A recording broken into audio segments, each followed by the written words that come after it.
চৌধুরী। মানিক মিয়া, আপনার কাছে এটি কি কি গাছ দেখতে পারতেছি? এই নাম বলেন তো, দিই একটা একটা করে। এটা এই যে পরগাছা, এটা কোনটা পরগাছা? এই যে এটা এটা পরগাছা। হ্যাঁ, পরে এটা হলো সাদা উপুত ল্যাংরা। উত ন্যাংরা এটা, হ্যাঁ। হ্যাঁ। পরে আর কোনটা কি? পরে এটা হইলো এই যে এটাও পরগাছা, এটাও পরগাছা। এটা হইলো এই যে দাউদ গাছ। দাউদ গাছ। হ্যাঁ, এটা আবার কি গাছ? এটা এই যে নাম দাঁতের শুনছি না। ব্যথা ট্যাথা ইটি। আর এটা এই যে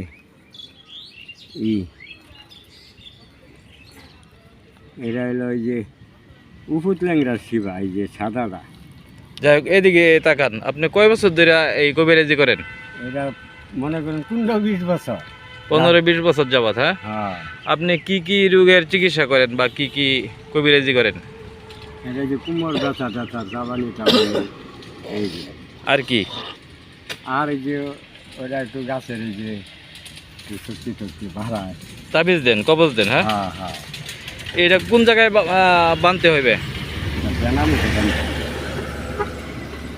করি নাই আপনার কাছে, করি যে আপনার বুকে যে একটা করি। করি এটা তাজা করি, এটা এটা তাজা করি। তাজা করি। করি আমি এই সারাদিন আপনি এডি করে কত টাকা পাই? 400-500 টাকা হয়। 400-500 টাকা। 200-300 হয়। শুনলাম যে আপনি কুপুরি দিয়া চিকিৎসা করেন, না না কবিরাজি না, করেন। কুহুরি না, অনেকজনে বলছে না, যে না। কোনো সময় না, কুহুরি কোনো কারবার নাই। জি।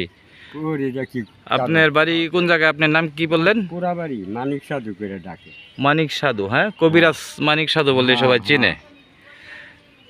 তাহলে এই পর্যন্ত আপনার হাতে কয়জন রোগী ভালো হয়েছে চিকিৎসা করে? না দাদা, এই যে এদিকে ভালো না হইলে মাসে নিত, ওই যে হ্যাঁ নিছিল, ওই যে আজকে নিল।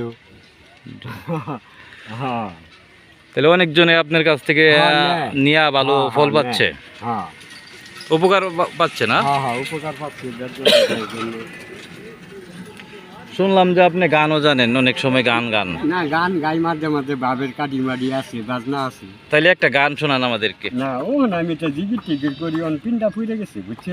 একটু যা পারেন তাই একটু না শোনান। না, ওটা আমি ওহন, বুঝছো? ওটা জিগির টিগির, ওহন আমি বুড়া হয়ে গেছি না। তাহলে এটা কি করতে দেন এটি? এটা যে আমনেরে দিতেছি, দেনাত রাহুন, আমনে তো রাহুন না। তাহলে একটা গান শোনান, বানতে বানতে একটা গান গান। না না, ওহন বাবা কথা একটা গান, সবাই একটু অনুরোধ করছে। বুঝছো? একটা গান শোনান। ওটা আমি জানি না, ওটা আমনে, বুঝছো? ওটা অন্যরকম।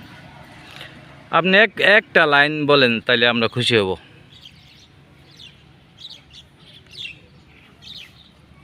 বুড়া হয়ে গেছি, মরে যাবো, বাঁচতামই না। এই যে দেখতে পাচ্ছেন দর্শক, মানিক সাধু একজন কবিরাজ, ময়মনসিংহের ত্রিশাল উপজেলায় তিনি থাকেন, পুরাবাড়ি এলাকায়। গাছান্ত ওষুধ দিয়ে সে চিকিৎসা করে মানুষের, সাপ কাটা থেকে শুরু করে জিন করি যাবতীয় রোগের চিকিৎসা করে সে। অনেকজনে উপকার পাইছে, দেখতে পাচ্ছেন। তার এই যে দর্শকগুলো বসে রয়েছে, যে এরা ধরুন ধরুন